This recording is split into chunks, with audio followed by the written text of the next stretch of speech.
"You're working late again?" Greg called from the kitchen, his tone dripping with fake concern. I glanced up from my laptop, masking the irritation bubbling beneath the surface. "Big deadlines this week," I said casually. He smirked, pouring himself a glass of wine. "You've got to take it easy, Holly. Life isn't just about work, you know." If only he knew. My name is Holly, and for the last 6 months I've been living a double life. Not the glamorous, exciting kind. No, my double life consisted of pretending everything was fine while quietly piecing together evidence of my husband's betrayal. It started with small things: late-night meetings that didn't make sense, charges on our credit card for expensive restaurants I hadn't visited, and a faint whiff of unfamiliar perfume on his clothes. At first, I told myself I was imagining it, but one day, while organizing the mail, I found a receipt for a down payment on a car. A luxury car. That wasn't for me. I confronted him lightly at first, asking about the unusual expenses. Greg, ever the smooth talker, waved it off. "Work perks," he'd said with a grin. "You know how my clients like to celebrate." I wanted to believe him, but something about the way he avoided my eyes told me the truth was far less innocent. So, I started paying attention. It didn't take long to uncover the full picture. Greg wasn't just cheating. He was using our shared savings to fund a lifestyle for Melanie, his so-called client.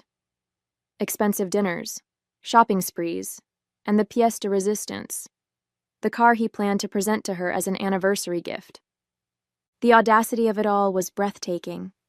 Here I was, working late nights to secure our future, while he drained our accounts to impress a woman who probably couldn't spell commitment if her life depended on it. But instead of confronting him, I stayed quiet.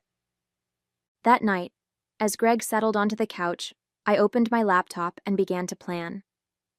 I researched fraud reporting procedures, legal options, and even looked up repossession companies. Every keystroke was fueled by a determination I hadn't felt in years.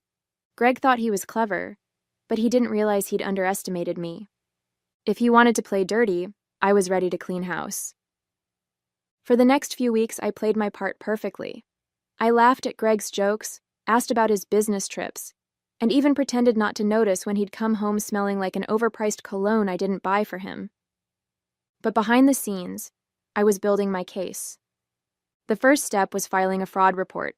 The car was purchased with our joint funds, but the dealership papers only had Greg's name on them, a detail I used to my advantage. I contacted the dealership under the guise of needing more information about the transaction. By the time I hung up, I had everything I needed: dates, amounts, and proof that the purchase had been made without my consent. I followed that up with a call to the bank. "I believe my account has been compromised," I told the fraud department. "There's a transaction I didn't authorize, and it's a significant amount." They flagged the account and opened an investigation. Every step I took tightened the noose around Greg's scheme. Meanwhile, I kept an eye on him. Every time he smirked over his phone or whispered into it like a teenager sneaking a call, I took mental notes. I even managed to catch a glimpse of a text from Melanie. "Can't wait to see the surprise you promised." The surprise? The car, no doubt. The thought made my stomach turn, but it also fueled my resolve. Greg thought he was the master manipulator, but he'd forgotten one crucial thing. I knew how to wait. The anniversary plans came together almost too perfectly. Greg suggested a fancy dinner at one of the restaurants he loved to frequent with Melanie. "I want to treat you right," he'd said, flashing a grin that once made me swoon, but now only made my skin crawl. "Sounds wonderful," I replied, masking my contempt with a sweet smile. I knew what he was doing, using the dinner as a cover to present Melanie with the car afterward, but I wasn't about to let him get away with it. That night, after Greg left for another client meeting, I finalized the details with the fraud investigator. The car's purchase was flagged, and the repossession team was scheduled. Everything was set to unfold just as Greg thought he was winning. As I closed my laptop, I felt a strange sense of calm. For weeks, I'd been quietly carrying the weight of his betrayal, pretending not to notice the lies piling up around me. But now, the power had shifted. Greg had no idea his world was about to collapse. The night of our anniversary dinner arrived, and Greg was in his element. He strolled into the house wearing a sharp suit, holding a bouquet of roses and a bottle of champagne. "Happy anniversary, babe," he said with a grin, leaning in to kiss my cheek. "Happy anniversary," I replied, my voice steady, my smile practiced. If he noticed the stiffness in my demeanor, he didn't show it. He was too busy gloating. At the restaurant, Greg spared no expense. He ordered the finest wine, the most extravagant dishes, and even arranged for a pianist to play our song. It would have been romantic if I hadn't known the truth. As he sipped his wine, Greg's phone buzzed. His expression lit up when he read the message, though he quickly tried to mask it. "Everything okay?" I asked, feigning curiosity. "Just a work thing," he said, slipping the phone back into his pocket. "Nothing to worry about." I nodded, biting back a smile. I knew exactly what the message said. Melanie was waiting for her surprise. After dinner, Greg suggested we take a walk. "It's such a beautiful night," he said, slipping his arm around my shoulders. I played along, letting him lead me back to the car. He opened the passenger door for me like the perfect gentleman, but I could see the excitement in his eyes. He was counting the minutes until he could ditch me and deliver his grand gesture to Melanie. Back at the house, I watched Greg check his watch repeatedly, his impatience barely concealed. "I've got to run out for a bit," he said finally, his tone casual. "Work emergency." "On our anniversary?" I asked, tilting my head innocently. "It won't take long," he assured me. "Just something I need to handle." I smiled sweetly. "Of course. Don't let me keep you." As he grabbed the keys and headed out the door, I sat back on the couch, my heart pounding. I could imagine the scene unfolding already. Greg pulling up to Melanie's place, handing her the keys and basking in her adoration, until the repossession team arrived. I didn't have to wait long. An hour later, my phone buzzed with a text from Detective Ruiz. "Repossession complete. Everything went as planned." I stared at the screen, my hands trembling, a mix of relief and satisfaction washing over me.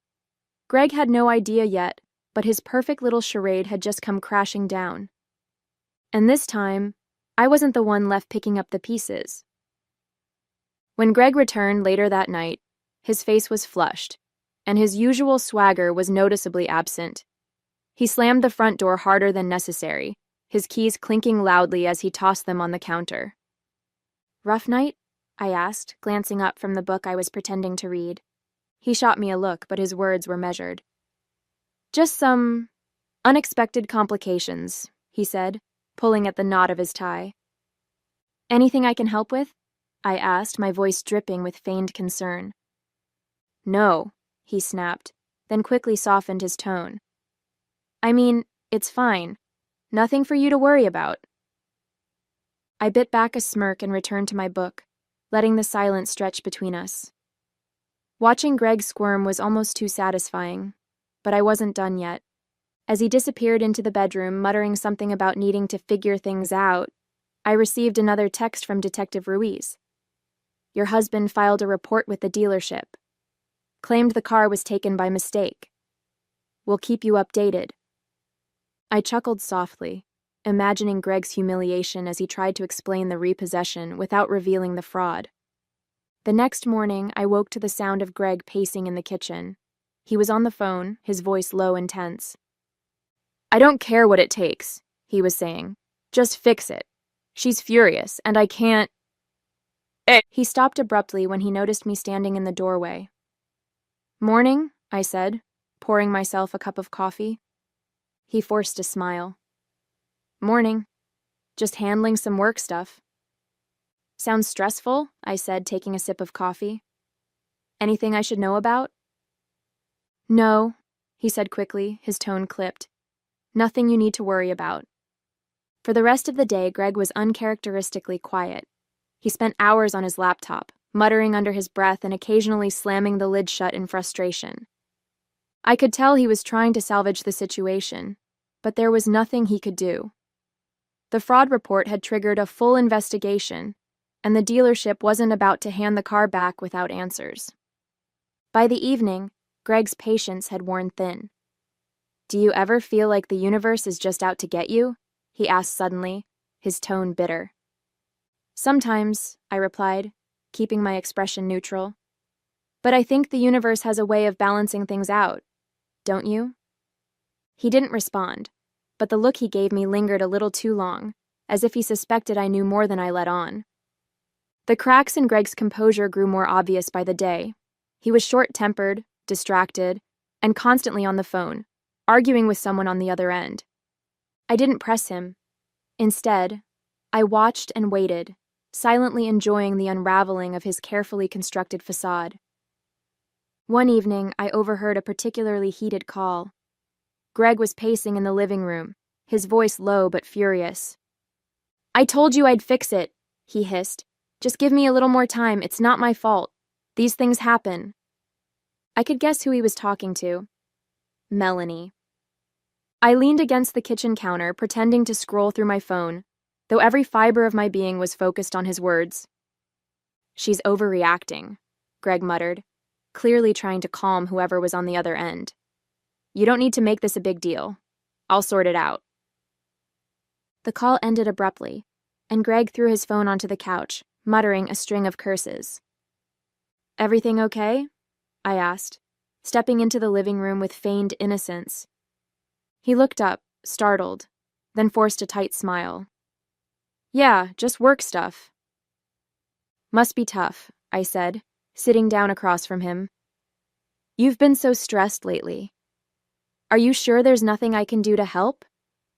His jaw tightened, but he shook his head. "No, I've got it under control." That night, I received another update from Detective Ruiz. "The investigation is moving forward. The dealership has corroborated the fraud report. Your husband's activity is under review." I stared at the message, a mix of relief and anticipation coursing through me. The net was closing in, and Greg had no idea. The next morning, Greg's mood hit a new low. He sat at the kitchen table with his head in his hands, barely touching his coffee.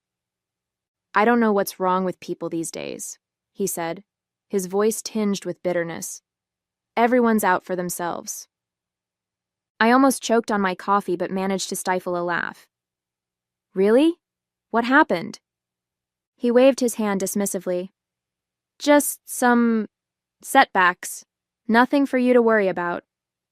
"Of course," I said sweetly, hiding my smirk behind the rim of my mug. By the end of the week, Greg was visibly unraveling. His confident demeanor was gone, replaced by a man grasping at straws. As he sat in the living room that evening, typing furiously on his laptop, I leaned against the doorway. "You know, Greg," I said casually, "sometimes people get exactly what they deserve." He froze for a moment, his fingers hovering over the keyboard before turning to look at me. "What's that supposed to mean?" I shrugged, my expression calm. "Just something to think about." The breaking point came on a Saturday evening. Greg had been on edge all day, snapping at everything and everyone. By the time he got a call from Melanie, his carefully maintained mask shattered entirely. I was in the kitchen when his phone buzzed. He glanced at the screen, cursed under his breath, and walked outside to take the call. Curious, I followed quietly, staying just out of sight by the open window. "You don't understand," Greg hissed, his voice frantic. "It's not my fault. The dealership's claiming fraud, but I didn't—" He paused, clearly interrupted by a furious tirade on the other end. "I told you I'd fix it," he said, his voice cracking. "Do you think I like this any more than you do? Just give me a little more time, Melanie." Her voice was muffled, but her anger was unmistakable. When he finally hung up, Greg stormed back inside, slamming the door hard enough to rattle the windows. "Everything okay?" I asked innocently, glancing up from my laptop as he stormed past. "Fine," he snapped, disappearing into the bedroom. Moments later, I heard the unmistakable sound of drawers being yanked open and slammed shut. Curious, I peeked into the room and found him frantically rummaging through his closet, throwing clothes and shoes onto the bed. "What are you doing?" I asked, leaning against the doorframe. "Packing," he said shortly. "Packing?" I raised an eyebrow. "Are you going somewhere?" Don't start, Holly, he said, his voice tight. I don't have time for this right now. I crossed my arms, watching as he stuffed random items into a duffel bag. What's going on, Greg? You've been acting strange all week. He froze for a moment, his back to me, before turning around. It's nothing, he said, his tone sharper than usual. Just a work emergency I need to deal with. I held his gaze, letting the silence stretch uncomfortably long. Finally, I smiled. If you say so. As Greg left with his hastily packed bag, I received a text from Detective Ruiz. The investigation is moving fast. Expect more developments soon. I sat on the couch, staring at the door Greg had just walked through, feeling a strange mix of satisfaction and anticipation. He thought he was running to fix things, but the truth was, there was nothing left to fix. By the time he realized it, it would be too late. For the first time in weeks, I allowed myself to relax. The plan was in motion, and the pieces were falling into place. All I had to do now was wait. And if there was one thing I'd learned over the years, it was how to wait. Monday morning, I woke to a string of missed calls and frantic voicemails from Greg. Holly, call me back, it's urgent. Where are you? I need to talk to you now. They're saying fraud, but it's not true. You've got to help me fix this. I deleted each one without hesitation, savoring the quiet triumph of knowing the tables had finally turned. Over coffee, I texted Detective Ruiz for an update. His reply was swift. Greg tried to contact the dealership this morning. He's panicking, but the fraud investigation has progressed too far for him to undo anything. I smiled to myself, imagining Greg's face as he realized there was no way out. Around midday, the doorbell rang. When I opened it, Greg stood on the porch looking disheveled and desperate. His shirt was wrinkled, his tie askew, and his usual arrogance was nowhere to be found. We need to talk, he said, his tone pleading. I crossed my arms, leaning against the doorframe. Talk about what, Greg? The car you bought for your mistress, or the fraud charges you're facing? His eyes widened, panic flickering across his face.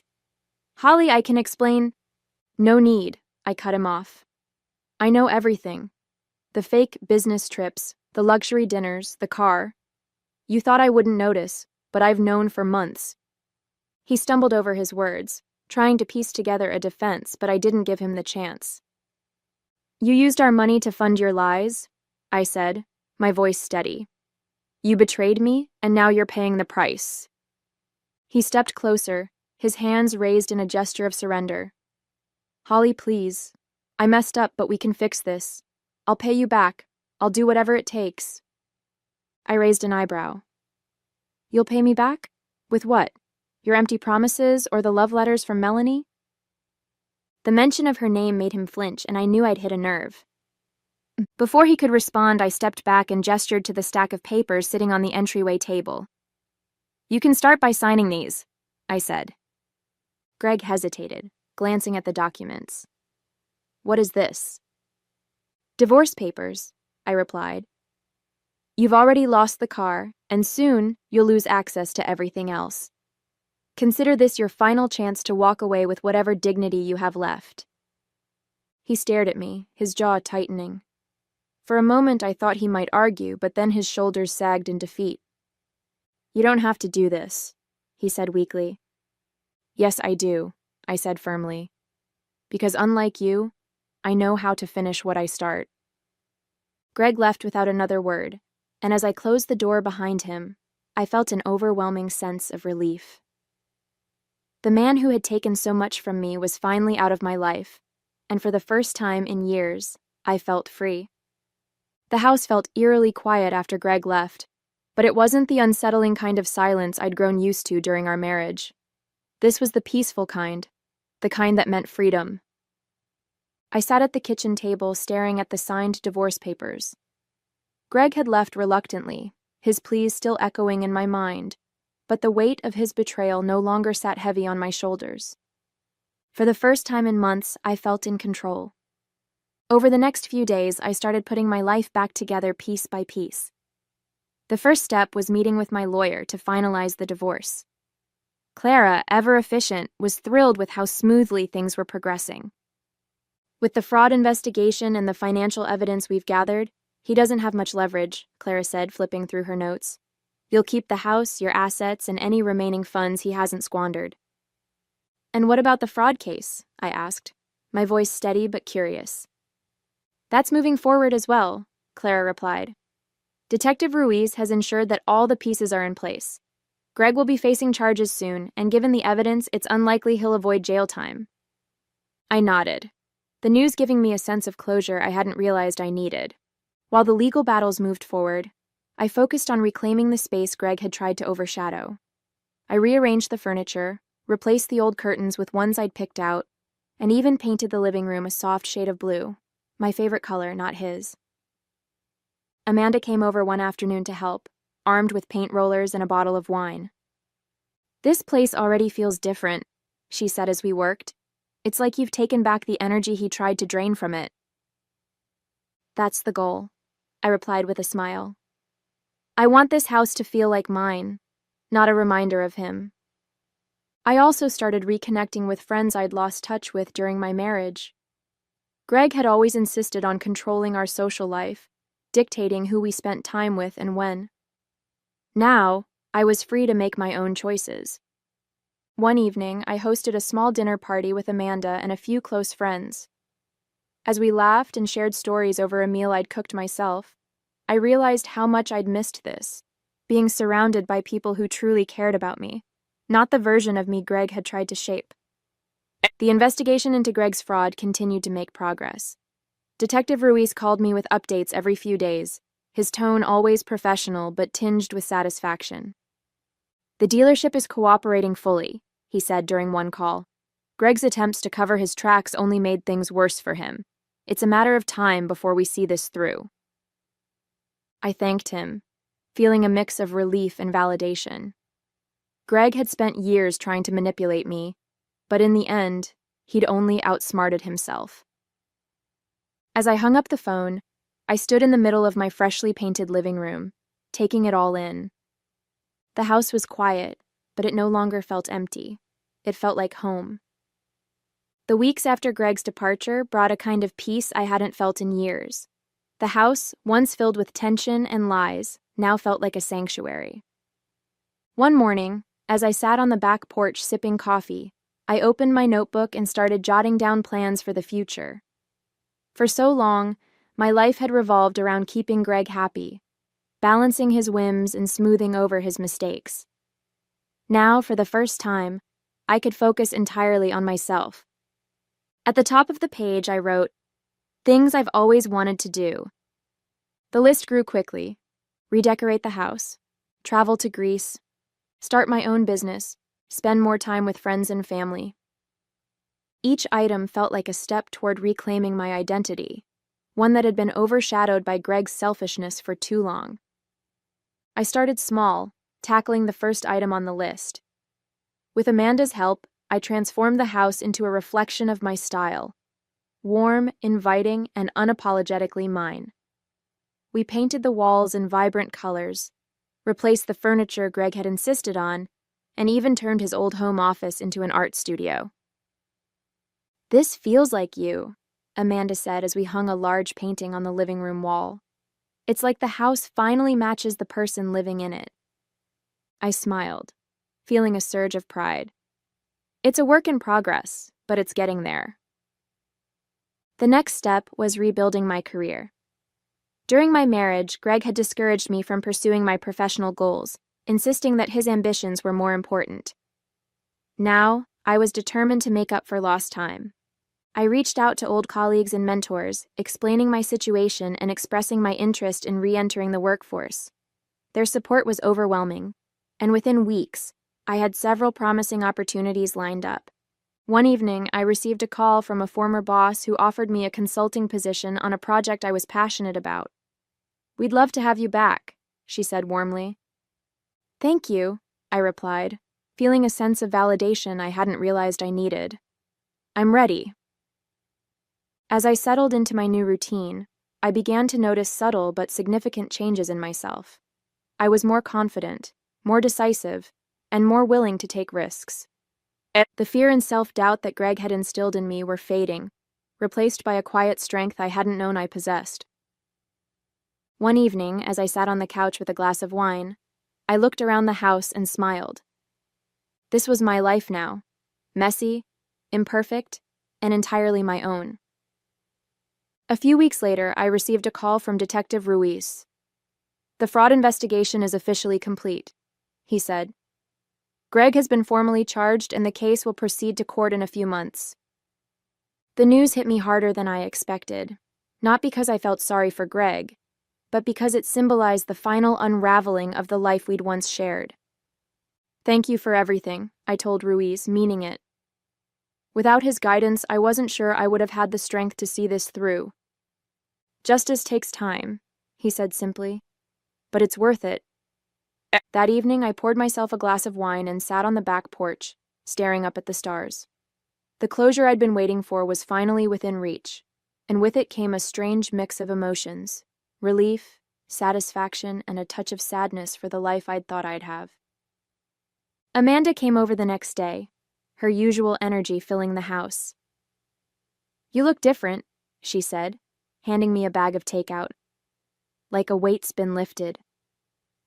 "Maybe it has," I replied with a small smile. "Greg's charges are moving forward, and the divorce is almost finalized. It feels like I can finally breathe again."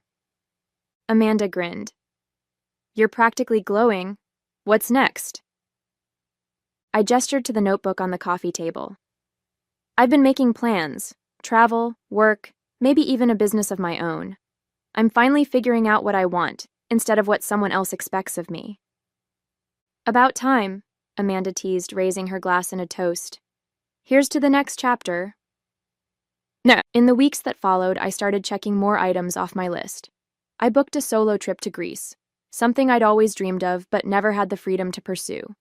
The thought of exploring ancient ruins and walking along sunlit beaches filled me with a sense of adventure I hadn't felt in years. At the same time, I dove into my consulting work with enthusiasm, reconnecting with the passion and drive that Greg had tried to stifle. Every step forward felt like a declaration. I was no longer defined by the mistakes of my past or the betrayal I'd endured.